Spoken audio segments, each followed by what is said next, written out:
अस्सलाम वालेकुम स्टूडेंट्स, आज हम डिस्कस करेंगे बायोलॉजिकल मेथड के रिमेनिंग स्टेप्स। बायोलॉजिकल मेथड क्या होता है, थोड़ा सा हम रिवाइज कर लेते हैं इसको। किसी भी लिविंग ऑर्गेनिज्म से रिलेटेड जितनी भी प्रॉब्लम्स हैं उनको सॉल्व करने के लिए जो डिफरेंट स्टेप्स हम फॉलो करते हैं, उन्हीं स्टेप्स को हम कहते हैं बायोलॉजिकल मेथड।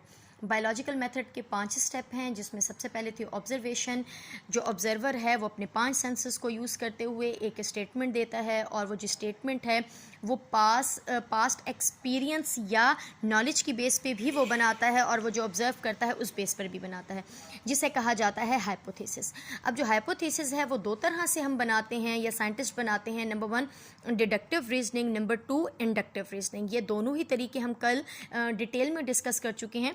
लेकिन हाइपोथेसिस को बनाने के इसके अलावा भी कुछ तरीके हैं, कुछ वेज़ हैं, वो भी हम यहाँ पे पढ़ते हैं, क्योंकि बेटा ये एक इम्पॉर्टेंट शॉर्ट क्वेश्चन है कि डिफरेंट तरीके बताएं कि जिसके थ्रू हम बना सकते हैं हाइपोथेसिस को। तो डिडक्टिव या इंडक्टिव के अलावा हम इमेजिन करके भी हाइपोथेसिस बना सकते हैं। यानी कि सपोज़ करें आपने कोई चीज़ इमेजिन कर ली है और आपने वो जहन के अंदर वो स्टेटमेंट बना ली है, तो हम उसे क्या कहेंगे कि वो इमेजिनेशन के थ्रू बनी है hypothesis. Number 2 aesthetic preference. Aesthetic preference क्या होता है कि आपने एस्थेटिक का वर्ड ज़्यादातर बेटा खूबसूरती के लिए इंग्लिश में यूज़ किया जाता है। तो अगर कोई चीज़ आप लाइक कर रहे हैं, वो आपको पसंद है, उस बेस पे भी आपने उसको प्रेफर किया है और आपने अपने माइंड में हाइपोथेसिस बना ली है। नंबर 3 फ़िलासफ़िकल और रिलीजियस आइडियाज़, यानी कि आपने कभी फ़िलासफ़ी में पढ़ा था, किसी बुक में पढ़ा था, या फिर आपने किसी इस्लामिक बुक को, या आपने वो जो डिफरेंट बेटा रूल रेगुलेशन है किसी भी मज़हब में, तो अगर उसके अकॉर्डिंग भी कोई आप जो आइडिया बना सकते हैं, जो अपने जहन में टेंटेटिव सी स्टेटमेंट रख सकते हैं, वो भी क्या कहलाती है, हाइपोथेसिस। नेक्स्ट है जी कंपैरिजन। आप किसी 2 चीज़ों को कंपेयर करके भी हाइपोथेसिस जनरेट कर सकते हैं। इसकी एग्जांपल मैं दूं कि अगर सपोज़ करें आपके किसी जानने वाले के अंदर कुछ सिम्टम अराइज हुए हैं और उसको बाद में टेस्ट के बाद डॉक्टर ने बताया कि उसको टाइफॉइड था। सेम अगर कुछ दिन बाद आप में भी वो सिम्टम आने लगते हैं, तो आप भी अपने माइंड में एक स्टेटमेंट बना देंगी कि इन सिम्टम के साथ अगर उसको टाइफॉइड है तो मुझे भी टाइफॉइड होगा। तो इसे कहा जा रहा है जी कंपैरिजन। नेक्स्ट पॉइंट है जी discovery of one thing while looking for other thing. एक चीज़ पे काम कर रहे थे लेकिन अचानक से कुछ नई स्टेटमेंट या कुछ नया डिस्कवर हो गया है, तो इस तरह से भी हाइपोथेसिस बन सकती है। अब इसकी मैं आपको एक एग्जांपल दूंगी कि पेनिसिलिन एक एंटीबायोटिक ड्रग है, और इसको डिस्कवर करने वाले जो साइंटिस्ट फ्लेमिंग थे, वो एक्चुअल में काम कर रहे थे, जब वो डिस्कवर होने वाली थी वो एक्चुअल में काम कर रहे थे बैक्टीरिया पर। जब वो बैक्टीरिया पे काम कर रहे थे तो अचानक एक स्मॉल पीस लाइक स्ट्रक्चर उस बीकर के अंदर गिरा है, जहां उसने बैक्टीरिया की कॉलोनी को ग्रो किया होता है। इनके डिफरेंट बैक्टीरिया को जब वो उसने ग्रो किया जिस पेट्री डिश में, वहीं पर एक स्मॉल लीफ लाइक स्ट्रक्चर आके गिरा है, और जब उसने उस लीफ लाइक स्ट्रक्चर को उठाया है तो उसके नीचे से जितने भी बैक्टीरिया थे वो सारे के सारे डेड हो चुके थे। तो उसने एक माइंड बनाया कि शायद ये जो लीफ लाइक स्ट्रक्चर है वो बैक्टीरिया को किल कर सकता है, और वाकई जब उसने डिफरेंट एक्सपेरिमेंट किए तो वो जो लीफ लाइक स्ट्रक्चर था वो एक्चुअल में फंगस का पीस था, और वो फंगस किसके अगेंस्ट काम कर सकती थी, बैक्टीरिया को किल कर सकती थी। और इस तरह से हाइपोथेसिस जो उसने एक क्रिएट की थी, काफ़ी बार टेस्ट करने के बाद उसने पेनिसिलिन को डिस्कवर कर लिया था। अच्छा जी, तो डिफरेंट तरीके अब यहाँ पे हमने पढ़े हैं कि डिडक्टिव, इंडक्टिव, और इसके अलावा बहुत सारे तरीके हैं जिनके थ्रू हम हाइपोथेसिस बना सकते हैं। ये जो हाइपोथेसिस ऑब्जर्वर ने किसी भी पॉइंट को सोचते हुए जो बनाई है, ये आगे जाके सही भी साबित हो सकती है और आगे जाके गलत भी साबित हो सकती है। तो इसको सही या गलत साबित करने के लिए क्या करना पड़ता है, एक्सपेरिमेंट करने पड़ते हैं।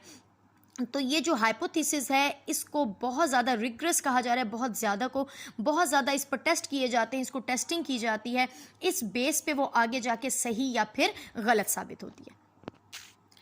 अगर ये हाइपोथेसिस गलत साबित हो जाती है तो उसको वहीं के वहीं एंड अप कर दिया जाता है, लेकिन अगर ये सही साबित होती है तो जो ऑब्जर्वर है या जो साइंटिस्ट है वो ज़्यादा कॉन्फिडेंट हो जाता है और उस पर मज़ीद काम करने लगता है। जबकि कुछ साइंटिस्ट या उसके इर्द गिर्द वाले जो भी साइंटिस्ट या डॉक्टर हैं, सपोज करें, या जो डिफरेंट ऑब्जर्वर हैं, वो क्या करेंगे, उसको गलत साबित करने लगते हैं। उसको गलत साबित करने के लिए बार बार टेस्ट किए जाते हैं, बार बार एक्सपेरिमेंट की जाती हैं।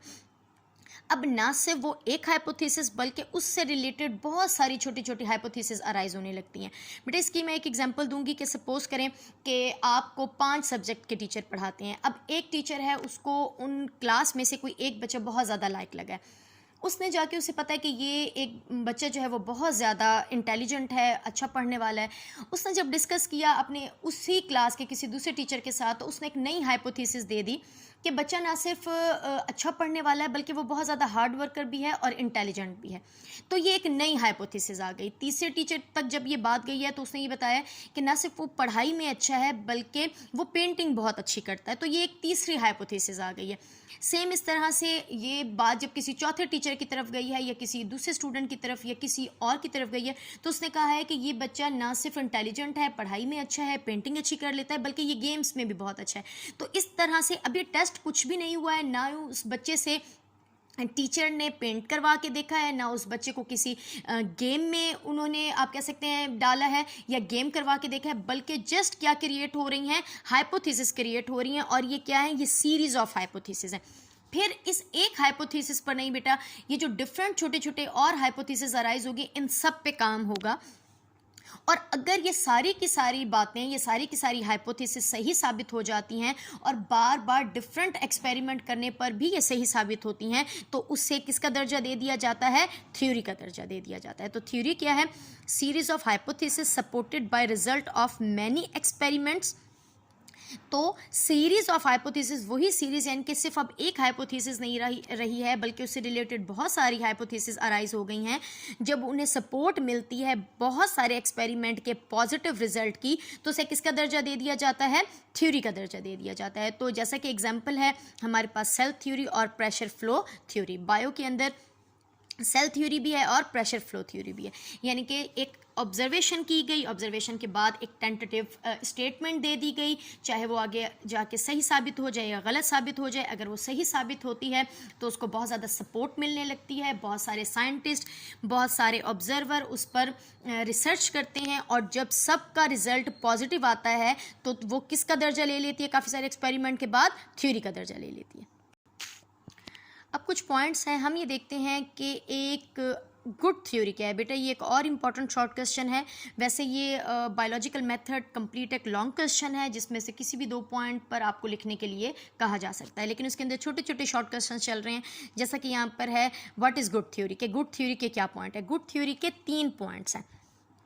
नंबर 1, जो एक गुड थ्योरी है शुड बी प्रिडिक्टिव होनी चाहिए, ठीक है।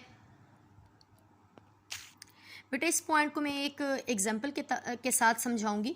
जैसा कि आपके माइंड में आ गया, एक टीचर है, वो क्लास में जाता है, उसको एक स्टूडेंट उसके रिस्पांस की बेस पर लाइक लगता है कि वो एक अच्छे स्टूडेंट है, लाइक स्टूडेंट है।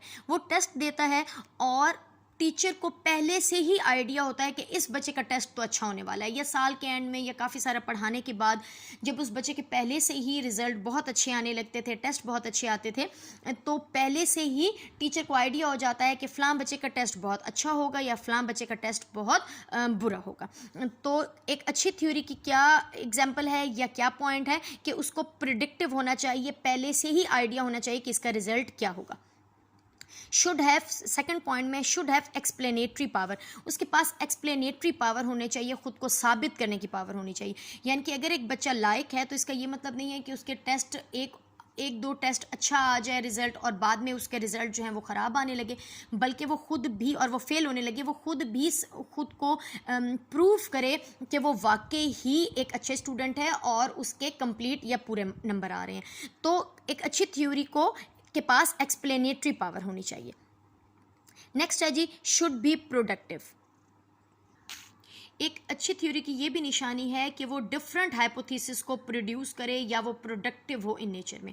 इसकी एग्जांपल ये है कि जैसा कि वो एक जो लाइक स्टूडेंट है, जिसकी अब तक हम एग्जांपल लेते आ रहे हैं कि वो तो एक अच्छे स्टूडेंट है, लेकिन किसी ने बताया कि उसका जो भाई है या जो छोटी बहन है वो भी बहुत लायक है, और फिर उस पर भी डिफरेंट हाइपोथेसिस बन जाएं, तो इसका मतलब ये है कि एक अच्छी थ्योरी प्रोडक्टिव भी होती है, यानी कि मज़ीद हाइपोथेसिस को भी अराइज करती है। एक गुड थ्योरी का पहला पॉइंट है कि वो प्रिडिक्टिव हो, उसके बारे में पहले ही पता हो कि ये रिजल्ट उसका आने वाला है, उसको खुद को प्रूफ करने के लिए एक्सप्लेनेटरी पावर हो, और नंबर 3 उससे मज़ीद हाइपोथेसिस अराइज हो। नेक्स्ट स्टेप पर हम आते हैं, यानी कि हमने ऑब्जर्वेशन पढ़ ली है, हमने हाइपोथेसिस पढ़ लिए हैं, डिफरेंट वेज पढ़े हैं हाइपोथेसिस को फॉर्मुलेट करने के, फिर हमने एक्सपेरिमेंट पढ़ा है, फिर हमने ये देखा है कि थ्योरी बन चुका है वही हाइपोथेसिस, और फिर हमने पॉइंट पढ़े हैं कि एक अच्छी थ्योरी कौन सी थ्योरी होती है। इसके बाद अगर वही थ्योरी सरवाइव करती है तो जो साइंटिस्ट हैं वो मज़ीद आप कह सकते हैं कि एग्रेसिव हो जाते हैं उस टेस्ट को, आप कह सकते हैं उस टेस्ट को या उस हाइपोथेसिस को गलत साबित करने के लिए। ठीक है, ऑब्वियसली बेटा ये तो एक आपके पास सेंस है कि आप किसी दूसरे को तरक्की करता हुआ इतनी आसानी से नहीं देखते हैं, या जैसे कि बहुत सारे स्टूडेंट्स हैं, तो अगर हम कोई टीचर एक ही स्टूडेंट को बार बार आप कह सकते हैं अटेंशन दे रहा होता है, तो डिफरेंट जो है वो उसी के अपने फ्रेंड्स ही थोड़ा सा जेलस फील करने लगते हैं और उसके मुकाबले में आ जाते हैं। सेम इस तरह से जब कोई भी स्टेटमेंट थ्योरी बन जाती है तो साइंटिस्ट उस पर शक करते हैं, ठीक है, और बार बार उसको टेस्ट करते हैं, बार बार उस पर एक्सपेरिमेंट करते हैं। लेकिन अगर वो स्टेटमेंट बार बार शक करने की बेस पर बार बार वो थ्योरी जो है बार बार टेस्ट करने के बाद भी उस पर जो एक्सपेरिमेंट किए जाते हैं फिर भी वो थ्योरी सरवाइव करती है और वो थ्योरी पॉजिटिव ही रहती है, यानी कि उसका रिजल्ट बिल्कुल वही रहता है जो कि हाइपोथेसिस में था, तो वो थ्योरी क्या बन जाती है, वो थ्योरी लॉ बन जाती है। यानी कि जो थ्योरी है, पहले जो ऑब्जर्वेशन हुई, फिर उस पर एक स्टेटमेंट दी गई, फिर उसको बार बार उस पर एक्सपेरिमेंट या टेस्ट किए गए, जब टेस्ट सही साबित होने लगे, बहुत सारे साइंटिस्ट का सपोर्ट मिला, तो वो थ्योरी बन गई। अब डिफरेंट साइंटिस्ट उसको गलत साबित करने के लिए मज़ीद उस पर एक्सपेरिमेंट करते हैं, लेकिन अभी भी रिज़ल्ट वही है, तो इसका मतलब ये है कि वो क्या बन चुका है, वो एक साइंटिफिक लॉ बन चुका है। और बच्चों आपने ये जहन में रखना है कि जब कोई भी आप कह सकते हैं स्टेटमेंट, कोई हाइपोथेसिस जब लॉ बन जाती है तो अब उस पर मज़ीद काम नहीं होता है, क्योंकि उसको पहले ही ऑलरेडी ही बहुत सारे साइंटिस्ट, बहुत सारे टेस्ट का, बहुत सारे रिज़ल्ट का उसको सपोर्ट मिल चुका होता है। तो यहाँ पे कुछ करैक्टर देख लेते हैं कि जो लॉ है वो कांस्टेंट है और यूनिफॉर्म फैक्ट ऑफ नेचर है, यानी कि ये कांस्टेंट है, ये कंफर्म है और ये यूनिफॉर्म है, नेचर फैक्ट है नेचर का, यानी कि अब उस पर मज़ीद उसको कोई गलत साबित नहीं कर सकता। इसके अलावा जो लॉ होते हैं वो ज़्यादा जनरल होते हैं थ्योरी की निस्बत, और वो ज़्यादा कॉम्प्लेक्स क्वेश्चन का बहुत इजीली एक्सप्लेन कर सकते हैं, यानी कि ऑब्वियसली जब इतने सारे एक्सपेरिमेंट होंगे तो कुछ नए पॉइंट्स भी आ जाएंगे, तो जितने भी उस टॉपिक से रिलेटेड कॉम्प्लेक्स क्वेश्चंस होंगे उन सब का आंसर कौन देगा, लॉ देगा। थ्योरी भी किसी हद तक उसका आंसर दे सकती है, लेकिन जो ज़्यादा कॉम्प्लेक्स क्वेश्चन है उनका आंसर कौन देगा, लॉ देगा। इसकी बेटा लास्ट में हम एग्जाम्पल पढ़ेंगे। लॉज बहुत ही कम होते हैं बायोलॉजी में, क्योंकि उन पर कॉन्टीन्यूसली एक्सपेरिमेंट चल रहे होते हैं, कॉन्टीन्यूसली साइंटिस्ट उस पर काम कर रहे होते हैं, तो बहुत ही कम ऐसे स्टेटमेंट्स हैं जिन्हें लॉ का दर्जा दिया गया है, जिसके एग्जांपल हम यहाँ पढ़ेंगे मेंडल लॉ ऑफ इनहेरिटेंस और हार्डी वेनबर्ग थ्योरम या लॉ।